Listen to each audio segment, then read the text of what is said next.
Did I lose JJ? No, I'm here. I'm getting ready to crank it up, trying to get these people admitted. Welcome to the 2023 USA Lacrosse Girls Rules Interpretations, presented by USA Lacrosse. This video will identify the rule changes for the 2023 year, as well as review the points of emphasis set forth by the NFHS and USA Lacrosse Rules Committees. Rule 2, Equipment and Cross Inspection. Officials shall no longer apply pressure to the ball in the front of the pocket during the stick inspection. The officials will now drop the ball in the front pocket, check the depth, and make sure the ball moves freely in the front of the stick. Then roll the ball out of the scoop. The officials will continue to drop the ball in the back of the stick at the widest part of the pocket, check the depth, and roll the ball out of the back of the scoop. This change will allow great consistency in both pre-game cross inspections and requested or discretionary stick checks during the game.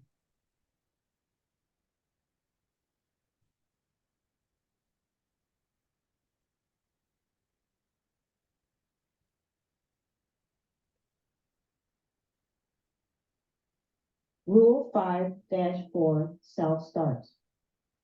Rule 5-4-1 addresses where a self-start can take place after the whistle has been blown for a foul outside the critical scoring area.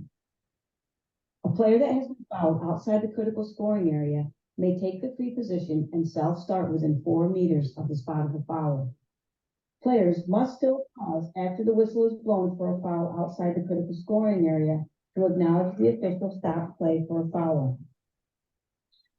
A player that does not pause, hesitate, or stop following a whistle blown for a foul shall be directed to return to within 4 meters of the spot of the foul and may self-start.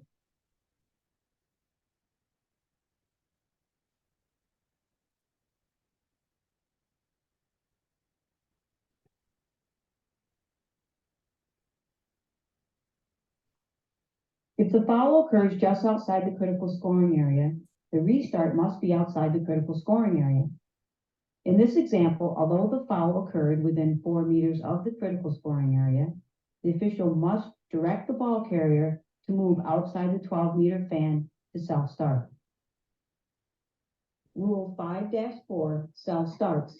Rule 5-4-2 now allows a defensive team or player being awarded a free position in their own defensive critical scoring area to self-start. The self-start is only allowed during play when a whistle start is not required. A whistle start is required when, during the last 2 minutes of each half, unless there is a 10-goal differential, when an official timeout is called due to injury, the issuance of a card, or to check the cross, for example.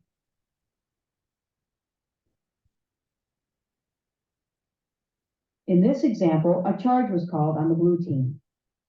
The white player may self-start at the spot of the foul. Here the ball ends up near the 8-meter arc and is given to the correct player who then self-starts. In this example, a card has been issued to the attack player in the 8-meter arc. Because the clock has been stopped, the restart will take place at the 8-meter arc and a whistle start is required. Rule 5-5, alternate possession. In 2023, if offsetting fouls are called and one of the fouls requires the issuance of a card, the alternate possession will not apply. The team that is receiving the card will be penalized and the other team will be awarded possession. The penalty for the non-carded team will be administered at the proper placement, and a whistle start is required to restart play.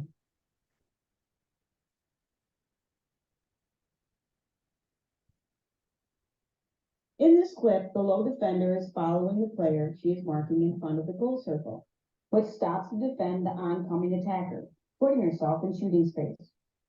As the official is calling shooting space, the ball carrier shoots unsafely and hits the lone defender. Although shooting space was called, a yellow card will be given for dangerous propel. The player that was hit by the ball or her substitute will be awarded the free position at the spot of the foul, no closer than 8 meters to the goal circle. A timeout will be called to issue the card, so a whistle start is required and the alternate possession arrow will not be changed.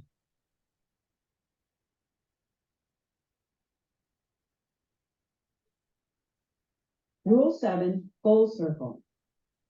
Rule 7-1 has been changed to allow the defensive team to carry the ball into the goal circle.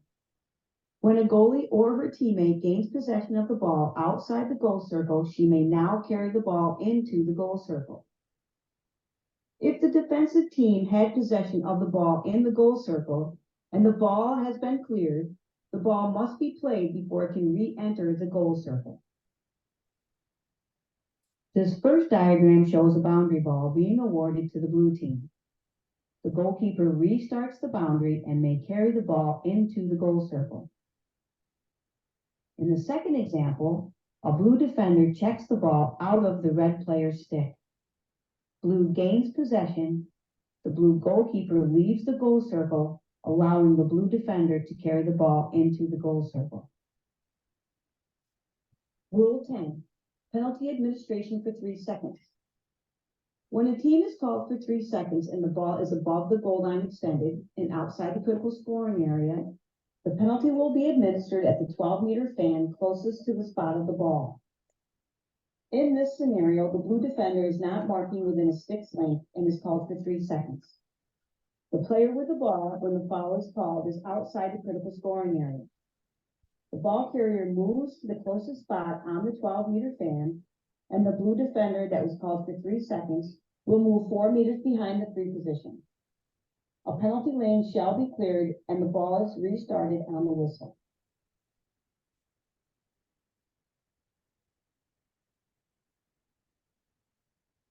In addition to changes to the high school rules, 2 rules have been modified at the girls' youth level. Goal circle rule modification. At all levels of youth play, on a shot, the shooter may now follow through with her stick over the goal circle plane. A defender's stick may also follow through into the goal circle when directly marking a shooter on the shot. Both must be done in a safe manner, and players are still not allowed to step on or over the goal circle at any time. An additional rule change for the youth only affects 8U level. At the 8U level, the minimum pass rule has been eliminated. The NFHS and USA Lacrosse committees would like the girls lacrosse community to be aware of the following points of emphasis for the 2023 season. Sportsmanship. Good sporting behavior is one of the fundamental ingredients to the continued success and enjoyment of education-based high school sports. The NFHS girls lacrosse rules are written to encourage sportsmanship and fair play. Participation in athletics, including lacrosse, should promote respect, integrity, and sportsmanship. Sportsmanship is about treating one another with respect and exhibiting good behavior by all participants, players, coaches, officials, game administrators, and fans. Everyone has a role to play in creating a positive sportsmanlike environment for all games and contests. Officials should never engage with spectators that are exhibiting unsportsmanlike behavior. Once a game begins, the game administrator or coach, if no administrator is available, is responsible for dealing with unruly spectators. Officials must address and manage unsportsmanlike behaviors and actions quickly and efficiently. When an official does not address such behavior, everyone involved in the game assumes this behavior is acceptable. In this clip, the official makes a boundary call. As soon as his decision is made, 2 coaches on the sideline begin to argue the call. Immediately, the official addresses the coaches, but is questioned by another coach not in the picture. The official is correct in stopping this behavior and reminding the head coach that they are the only person on the sideline that should be speaking to the officials on the field. Knowledge of the rules. Officials, coaches, and players must know and understand the rules of the game. Parents and spectators will also benefit by understanding the rules of the game. The complexity of some girls' lacrosse rules can cause confusion or misunderstanding for those new to the game. This clip is a great example of the intricacies of the shooting space rule. As the ball is being passed around just outside the critical scoring area, Players attempt to drive to goal to draw a shooting space call. On the first drive by number 24, the defender stays wide out of the shooting space cone while leading with her stick. The shooting space cone is from the ball to the sides of the goal circle as shown here. On the next drive from the opposite side, it appears the blue player is in shooting space. The pair of opposing players behind the blue player take away the ball carrier's opportunity to shoot safely. Shooting space should not be called. On the final drive by white number 24, the blue player appears to be in shooting space. However, the white teammate near the goal is taking away a safe opportunity to shoot. Understanding the nuances as well as seeing it from a correct angle helps decrease conflict between coaches, players, and officials. Dangerous use of stick. Dangerous use of the lacrosse stick, including not limited to the actions such as follow through, slash, check to the head, and other risky activities warrants our utmost attention. Using the stick in this type of destructive manner jeopardizes the safety of players on the field. Officials must immediately stop play and issue a card when this occurs. Coaches should consistently teach and reinforce safe play and legal stick use. This first clip shows a legal check from behind to knock the ball loose as white gains possession and heads up field. The blue player attempts a check illegally through the sphere and hits the player in the head. This should be carded.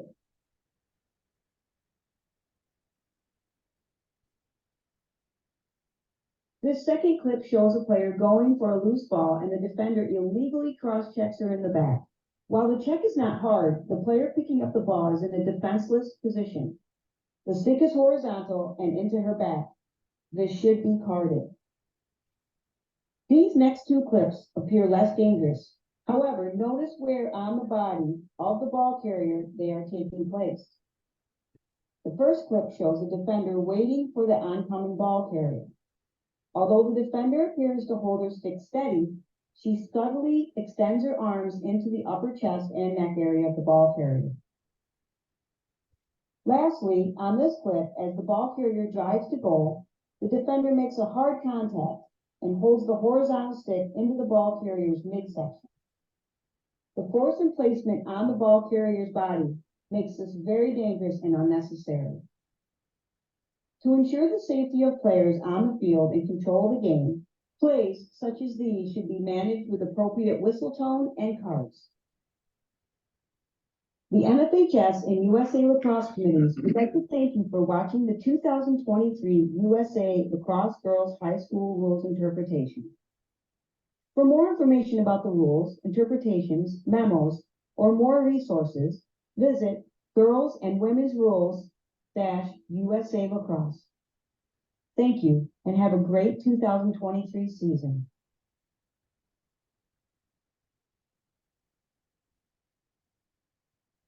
All yours. All right. So the second part of this meeting is going to be focusing on three things. We're looking at offsides, goal circles, violations, and three-person positioning. So we're going to start with three-person positioning, and then we will continue on into the other items on the agenda.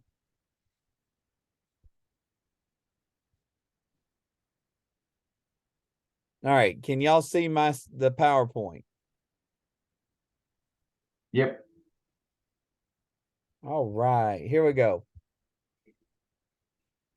JJ, chat box is yours. All right, three-person mechanics. We will use these both in Southeastern and in RTP. RTP, just because you're a new person, don't think you won't see three-person, because that will be used as a training ground for new people, but also for some of the bigger games that we predict. Could be close games or a game that would need three people. So either way, a three-person system could be used. Provides a better opportunity for officials to see spaces between opponents. adds another dimension to the games. It allows you to be in better positions to make call and to make the game safer. Allows you to see more. 2-person versus 3-person. In 2-person game, basically split the field in half and overlap in the middle third of the field. When the play is in CSA, the lead is responsible for on-ball calls for the most of the area, and trail generally covers off-ball fouls.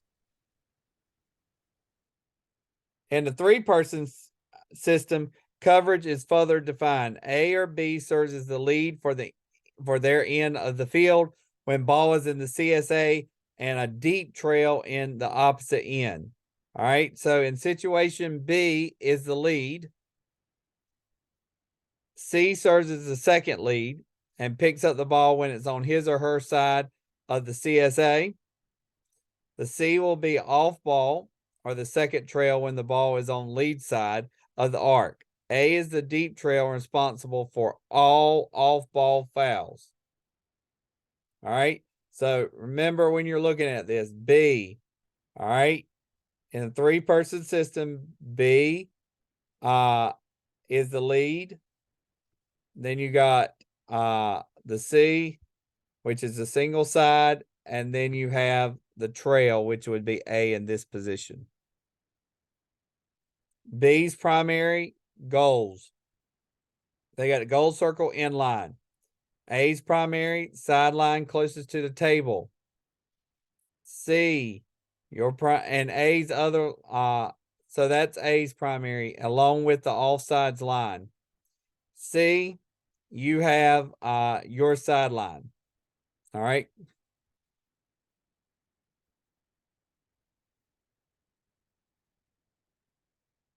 All right.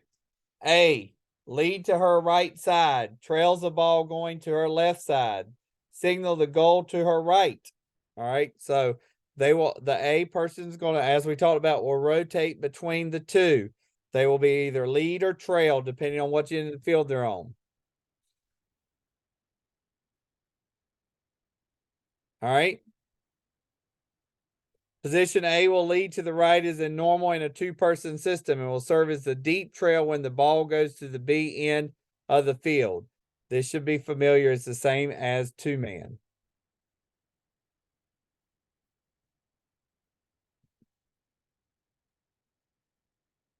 So it showed you lead and trail. All right, now let's look at B. All right, leads to your left side, trails the ball going to the right side, and signals the goal to her left side. All right, we'll watch B in this system. B goes down. B becomes trail. C is both second lead and a second trail. You're escorting the ball in transition and administers all the draws.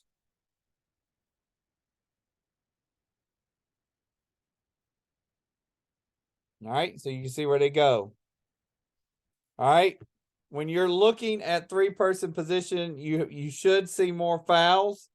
You get to see the big picture where you're not just looking at what's running in front of you, and it should help manage the game because you can communicate with coaches and the benches more effectively.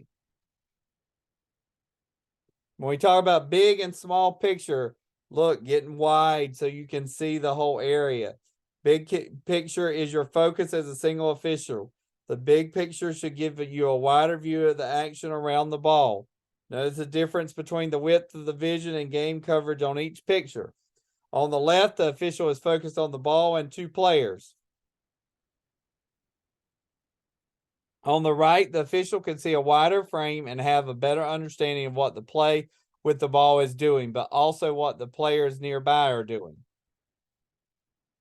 And with an additional set of eyes, we as a crew can add even more visual awareness and help with the play around the ball.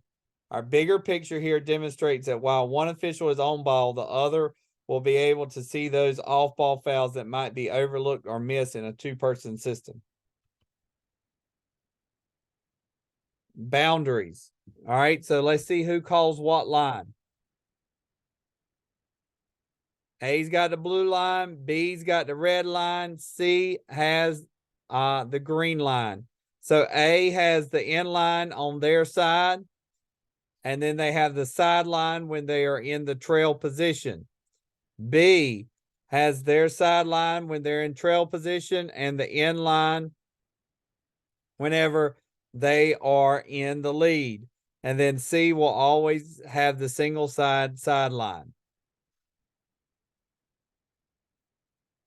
Notice the rest in peace signals. That's where we go to die. Balls go to die because, all right, it's a long way on the end line for the lead official to see, and C's not necessarily down there. So C, feel free to help in this area if you have knowledge. All right, C always administers the draw. All right, A and B are on the restraining line.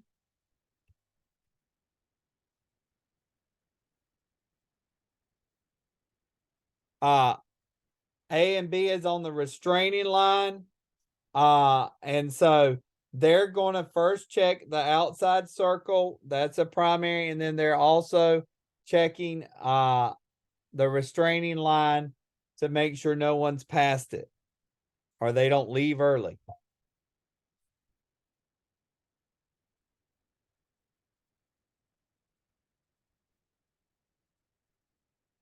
Once the draw happens,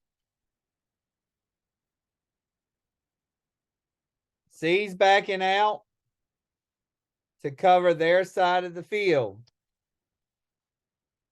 Then C's going to follow and escort the ball up as B gets into the lead and A is the trail. So you're cleaning it up. All right. When fouls occur on the A-B side in transition, the new trail should come up and release the lead. This procedure is used on fouls in the midfield as well as sideline boundary calls. And situation B has made the call. A must be engaged in play and immediately move to manage the restart as B moves into position. The C official in this scenario should have a player count for the offsides. If A and B are focused on the ball is transitioned into one end or the other. C should pick up the restraining line responsibilities.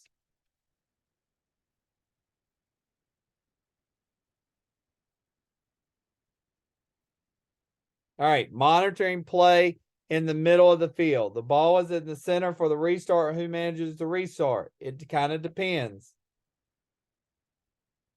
on which direction we're going. How have teams been playing? Are they playing fast, slow? Are they wanting to move it? Where are the players at? If it's a very physical game, you may want to stay closer to play to catch body fouls. All right. Remember, C is the escort on the ball. Arc of movement. All right. Deep trail lead. You see where the ball is, the yellow. As the ball moves, we move to keep it locked into the triangle. We want to keep a triangle wherever the ball is. Now that lead comes really high. Just FYI, I as a lead don't normally go past the elbow. But again, I came from the men's world. So that took some adjusting on me. So, but just be aware, lead, you still have responsibility for the GLE and the inline. So if you come all the way up to that 12 meter past the bend, then you got a lot of ground to cover.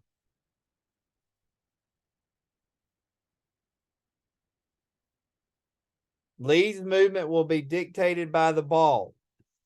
Lead's movement on the tangent with the ball creates a 90-degree angle between the ball and the goal circle. All right. Lead is always one quadrant away from the ball.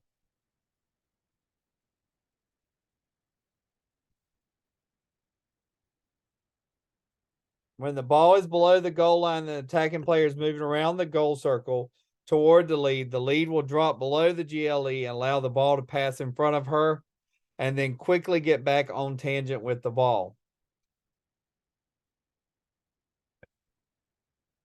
All right, C's movement is dictated by lead's movement. That rubber band effect. If lead's going down, C's coming in. If C's going out, the lead's coming in. All right. Lead will move to a high tangent and C will move toward the sidelines. The ball moves back toward the center. Lead will drop lower and C will move higher.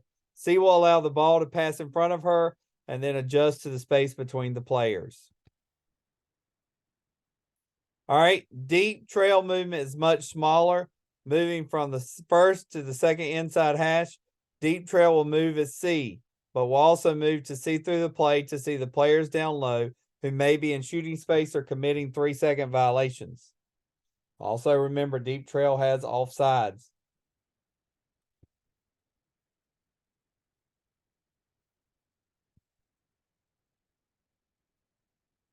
All right, I already talked about the triangle a little bit, but the ball stays in the triangle between the official. As the ball moves, so do the officials. So it kind of shows you the ball is yellow. It shows you how they keep it locked in between the triangle.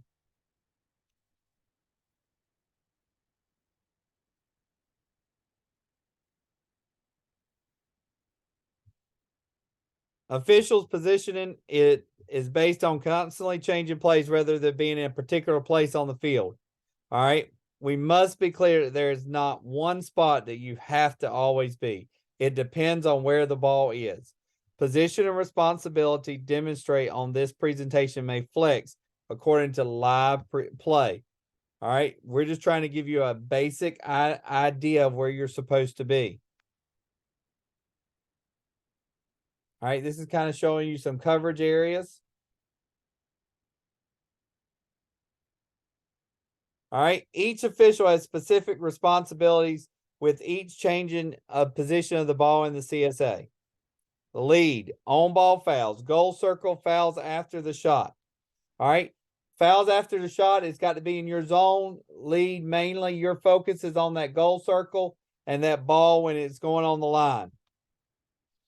C, you got a lot of the holds and detaining, illegal picks, 3 seconds, dangerous follow through, dangerous propels, fouls after shot, and the restraining line. All right, if it's on your side. D, you got those dangerous faults, basically the same thing. But you got a lot of the picks, illegal picks, 3 seconds, and restraining line. All right, your responsibilities will shift depending on where the ball is. All right, notice the ball's on C side, so they have a little bit more to watch. Lead, you're now taking more of the 3 seconds and the illegal picks on the back side.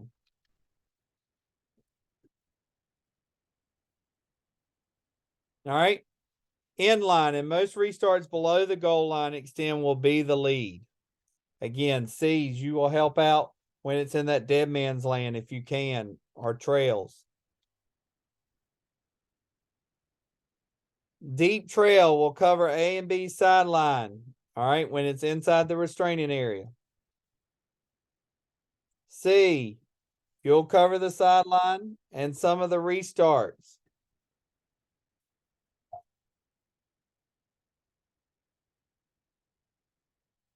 All right, restarts inside the CSA. The lead will restart play inside the CSA, always with the whistle, never self-start. Occasionally, the lead may defer the start to C if the ball is out by the 12-meter fan on the C side and the lead does not have a good angle.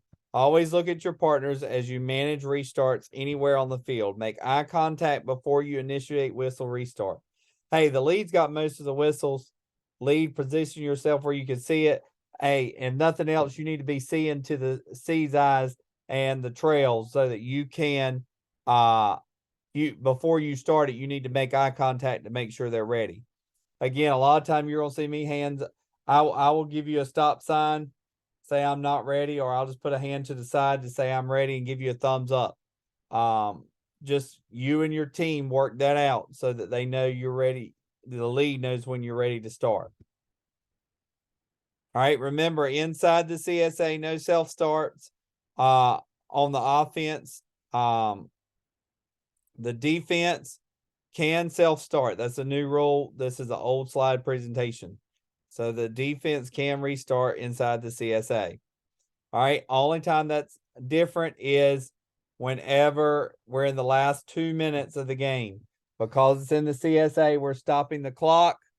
And then if we stop the clock, the defense has to have a whistle start in order to start the clock back. All right, so we got that. JJ gave us the rule interpretation on that, so that there should be no confusion now. Again, if the defense makes gets the ball because of an offensive foul inside the CSA, then there is a whistle start if we have stopped the clock. If we've not stopped the clock, then the defense can self-start inside the CSA.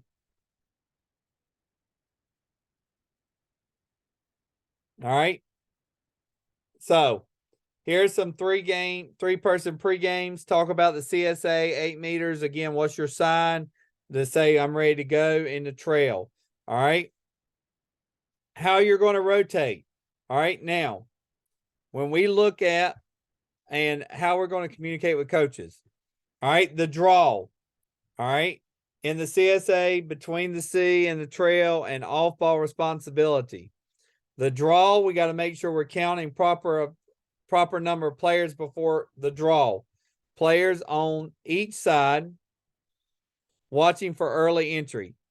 Illegal and legal substitutions. All right. Officials need to make sure there are not too many players on the field and only 3 players from each team are between the RL, the restraining lines. Also, be aware of any carded player waiting to enter and a potential for a violation should that player enter after the draw but before possession is established. Hey, know the time. If you got somebody in a card, hey, if you're on table side, one of you needs to be asking that question. Hey, how long she got in the penalty? They say less than 15. Remind them, hey, she can't come out until there is possession established. All right. In the CSA, assistance with false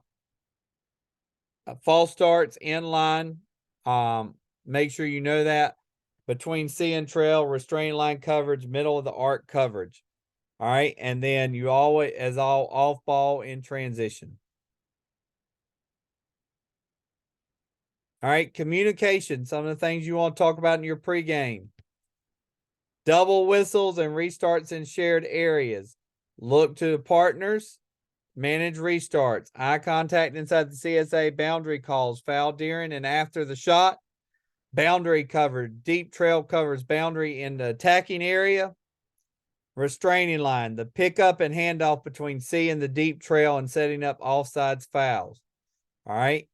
Also, you might want to talk about in transition, setting up fouls inside the CSA. All right, coaches communication, stick check. Who's going to perform a stick check? All right, if it's a coach's request for a stick check, who's performing it? Questions during play. Work as a team to respond, share information. Unruly coaches. Who's going to be taking care of the benches? What do we do if we have a card on the bench? All right, discuss rough play and about whether we should upgrade cards because of persistent infringement or targeting certain players.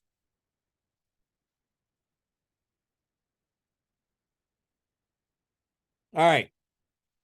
Teamwork during the game. Check in with your partners during the game. Establish a good crew means all members feel comfortable and confident. It doesn't matter if you're a vet or if you're someone new to the game. It's the job of all officials to lift up and encourage their partners to have a great effort. We can do this by making eye contact and having clear signals. All right. If you have something that's unusual or weird, talk about it with your partners. It doesn't take long. Just quickly get together, the two of you that are the closest to the situation. Talk about it. Come up with an answer. The third person, you're looking at the players to make sure no extracurricular activities taking place. Remember, make sure you're on the same page where we're consistent with our calls. Support your partners. All right. If you got a question, come together and talk where only you two can hear. There's no need for you to go be loud on it and argue with each other. Trust them to make the calls inside their area. Be supportive and positive. Okay. This is where radios help a lot.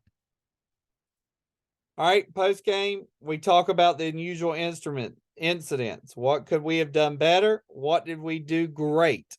All right.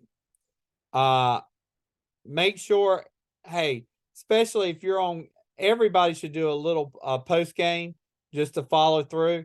But especially if you're a veteran official and you got a young official on there, hey, even 2-man or 3-man, hey, let's talk about what they did good and what they can improve on. And if you're going to tell them something they can improve on, you need to be prepared to tell yourself something that you can improve on. I always start that conversation by saying, hey, this is what we did well as a crew. This is what I need to work on. I didn't do a good job tonight of watching for 3 seconds. I got distracted. Hey, I thought that you did good at this. One thing that maybe you want to keep an eye on is, hey, know where the shooting space is, anticipate where it's coming from so that you know where to look.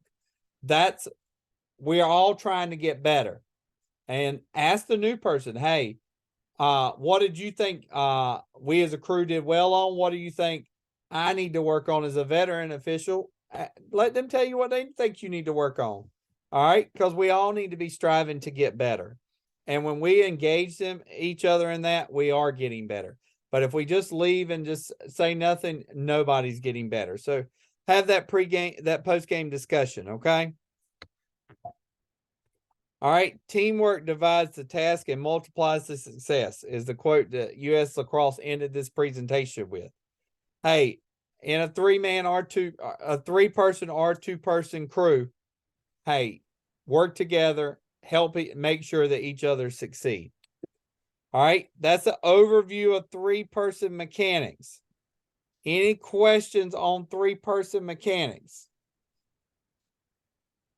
All right, the next 2 presentations should go really quick. All right, now we're going to talk about offsides.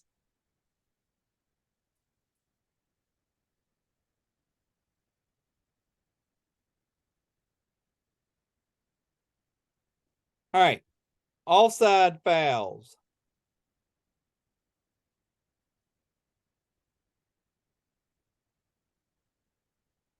All right.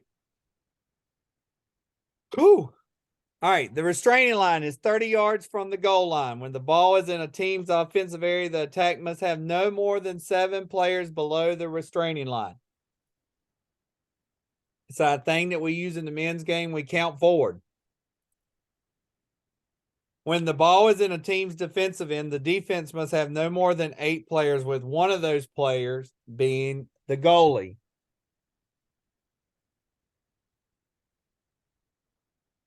All right, attack. When to call offsides? Attack. If an attack player goes offsides, the official will immediately make the call. If a defender goes offsides, the official may hold the whistle if the player is not impacting play or a shot is immediately available.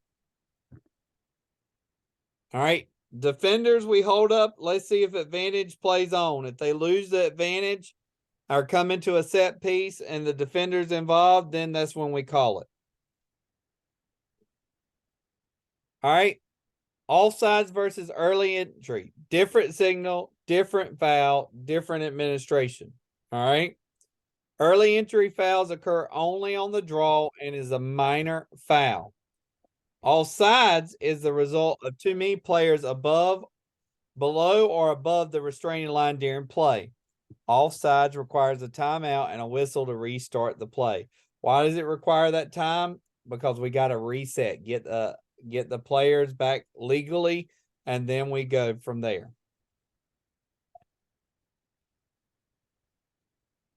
All right, penalty administration when it happens on the defense. All right, when it happens on the defense, you stop the clock, or not stop the clock, stop play, correct the offsides first. The nearest player to the restraining line has got to go back. Above GLE, set up at the center of the 12-meter fan and clear the lane. Clear a lane for them. All right.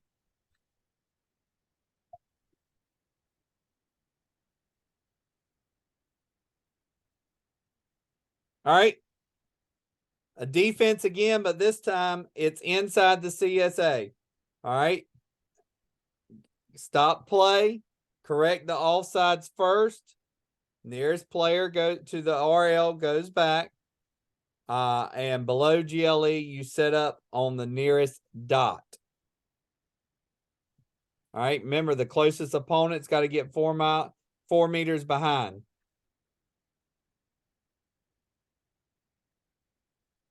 Outside the CSA, correct the offsides. All right. Nearest player to the restraint line's got to go back. Closest opponent, 4 meters behind.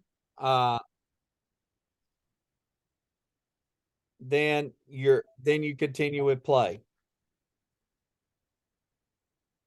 All right, if the offense is the person, defense is awarded the free position at the spot of the ball. All right, but no closer than the 8-meter goal spot.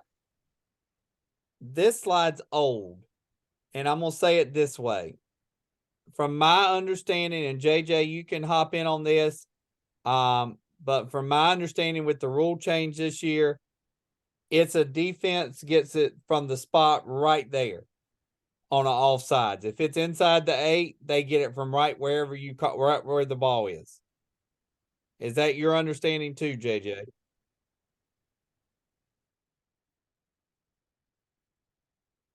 I lost him. Now, if the clock is stopped, then I would think we would move them to the 8-meter to the goal circle.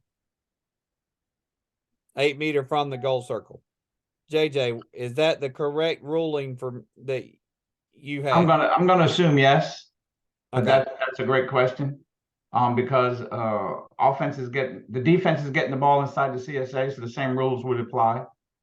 Okay. So if it's an offsides and the defense is getting the ball and the clock is not stopping, they self-start from right there and go. All right. If we stop the clock, then that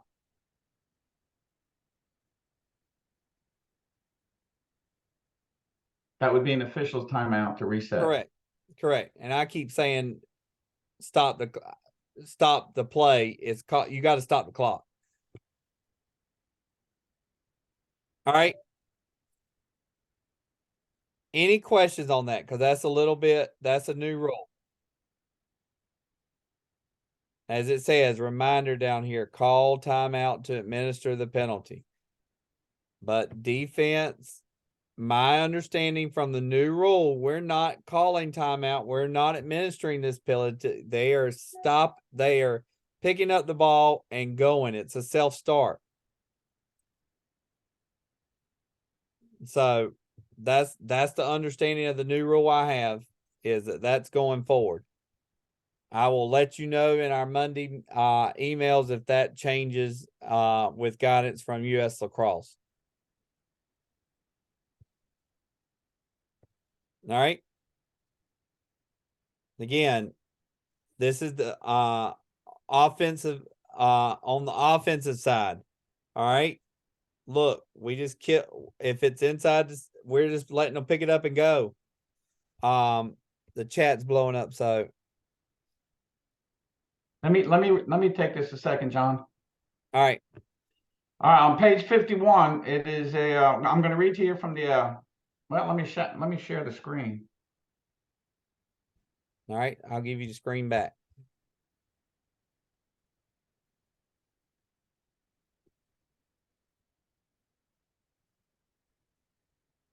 So there's your rule right there. If everybody can see that. Confirm, John? Yeah, I can see it.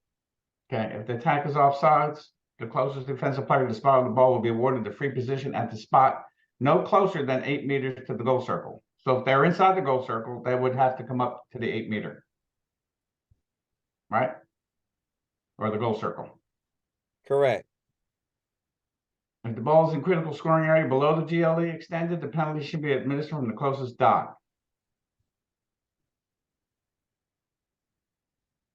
Okay, so yes, we are stopping the clock an official's timeout to set these positions up if necessary.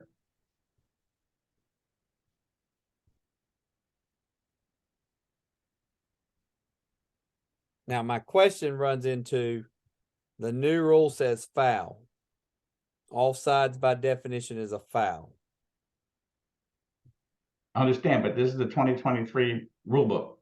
Oh, I agree, but I'm saying offsides falls under foul, so does it fall under the new rule? Okay, but this is specifically for offsides. Correct. So don't mix the two. All right.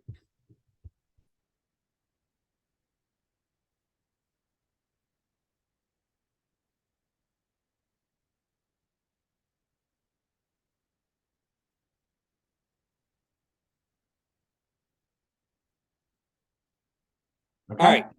Playing short. All right. If they have a card, they got to play short on both ends. All right. Attacking team will only be allowed 6 field players. In the defending end, defensive team playing down will only be allowed 7 players, the 6 plus the goalie. The same number of players must still be above the restraint line for both teams. 4 field players for defending team, 4 field players for the goalie from the team on attack.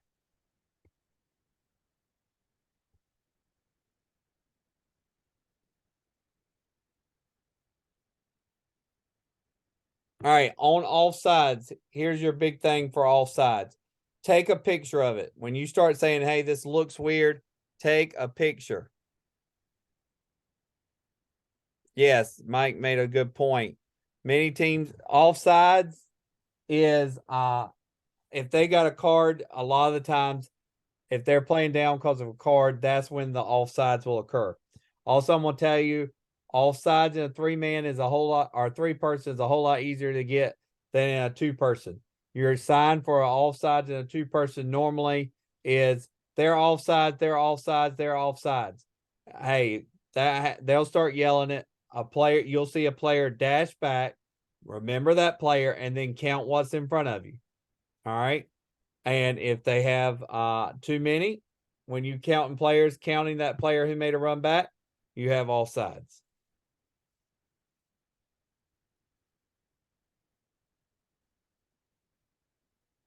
All right. Notice if the players are offsides, the goal is no good.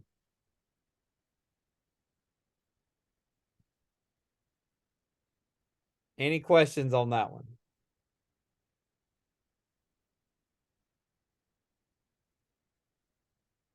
All right.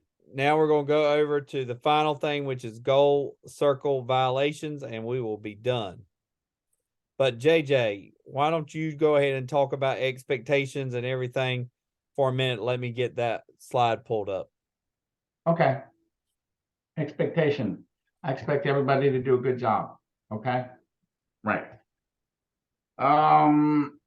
New people, the last thing I want you to do is be overwhelmed because you're getting hit with a lot of information tonight. But there's something I'd like to share with everybody. We have a total of 38 officials now that have registered and signed up to call lacrosse that I have started and completed. Most of them, their expectations and requirements. But this year we have 2 officials that are in their 2nd year. We have 11 officials that are now in their 1st year. So you seasoned officials, be aware that we're going to have some 1st-year officials on your games. I told Wake County that I'm going to be using 3 officials on some games so we can get some training done. The number I want to see increase is my 2nd-year officials. I like to see that go up to 11 next year, which means that we have 11 1st-year officials that are going to come back. And that's my goal. And I need the experienced people to help me with that so we can build our core of officials. So you new officials, don't be like you're overwhelmed because I know it's a lot of information coming at you. As far as accepting assignments, make sure you keep your blocks updated because we schedule well in advance. I've already have Fayetteville SSOAs is already done for the month of March. We'll be starting on April's.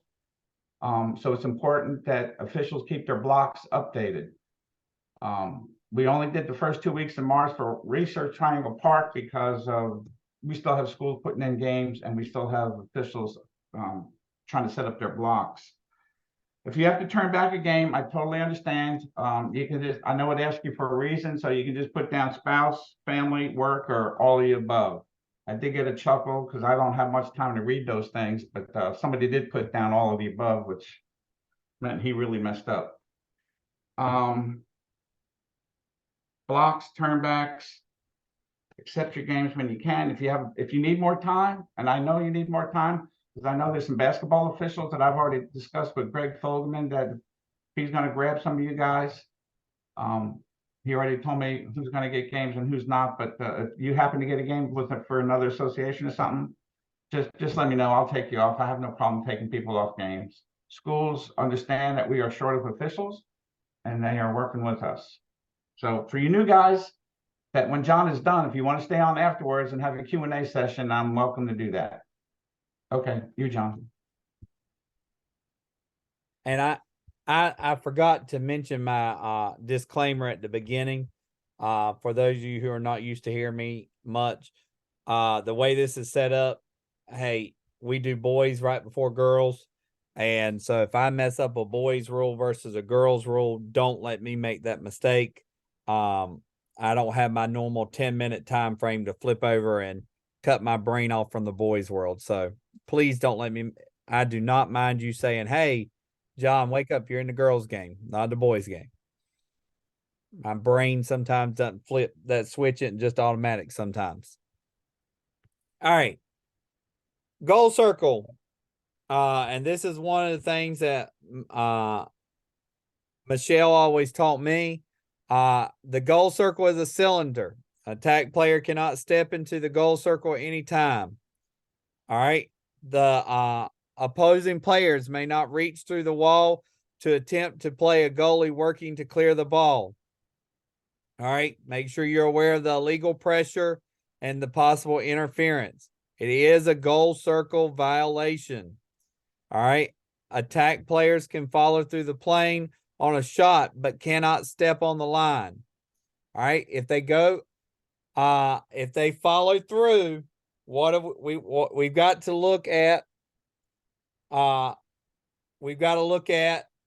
possible dangerous propel, with that stick maybe hitting the goalie. So be aware of that. The goalie is considered in the circle as long as any part of their body is touching the ground in the circle or touching the goal circle line.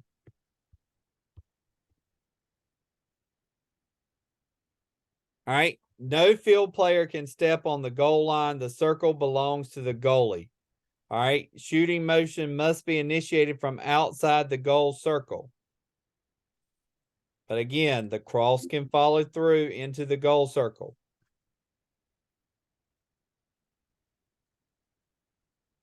All right. Field players may not break the plane of the goal circle unless they are shooting on attack or defending the shooter on defense. No field player can step on the goal line. The circle belongs to the goalie. Deputies may not enter the goal circle unless her team has the ball. All right. So, gives you a little information on that. I'm not reading through everything you can read. So, I don't want to bore you and drag this on. All right. The goalie may step back into the goal circle with the ball after it's been cleared and play. All right.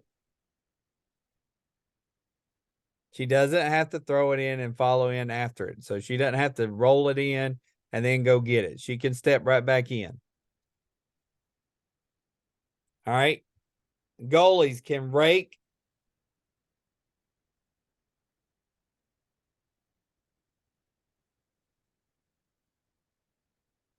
Oh, okay. Sorry, I'm trying to check chat and do this at the same time. Goalie can rake the ball back into the circle provided that no player from the other team is within playing distance and disadvantage because the goalie covered the ball. All right.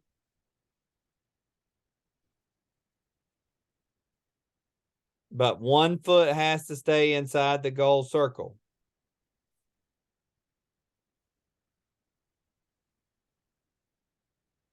A deputy is a field play, Justin. A deputy is a field player that is not properly equipped to be a goalie.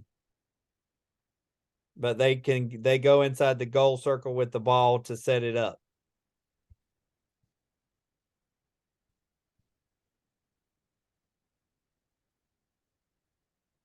All right, no one from outside the goal circle can play a ball that is inside the circle. They must have 1 foot inside the circle to play it.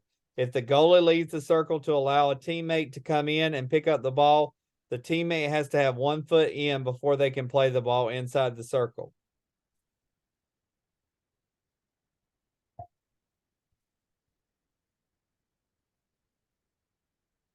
All right.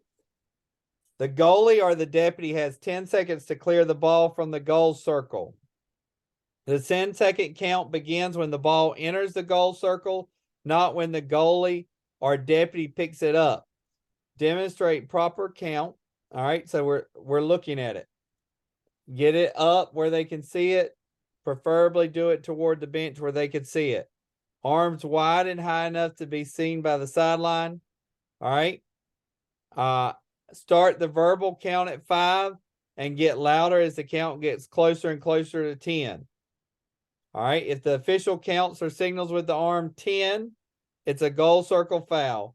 Free position is at the closest dot and the goalie stays in the circle. No other player is required to move behind the 4 meter behind the dot. All right. Goal circle foul by attack. Free positions awarded to the goalie or the deputy in the goal circle. Offender is 4 meters behind the goal circle. Others must be 4 meters away from the goal circle. If the goal circle foul is by the defense, the ball goes to the closest dot. All right. Offender, except the goalie, 4 meters behind the free position. The goalie will not have to go behind. They've got to create a lane 4 meters away.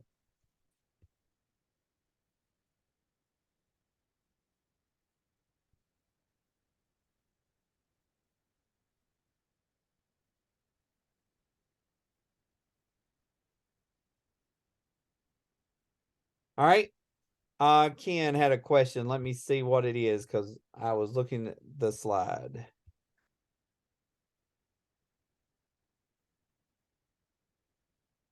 All right, so Ken says goalie has the ball trying to clear, defense standing there at the circle with the cross straight up.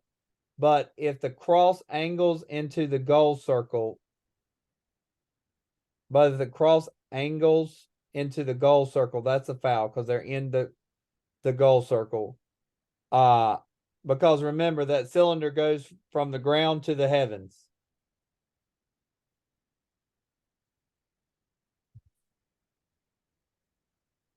All right. Any other questions on offsides?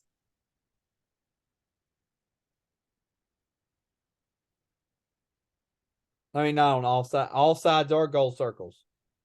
All right, JJ, it's yours to finish up.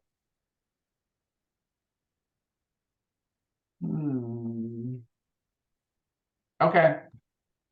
Unless somebody has something important question, I know there were some questions in the chat, but I sent out a searchable rule book for everyone that asked for one. So if somebody needs one, let me know now and I'll include you as well.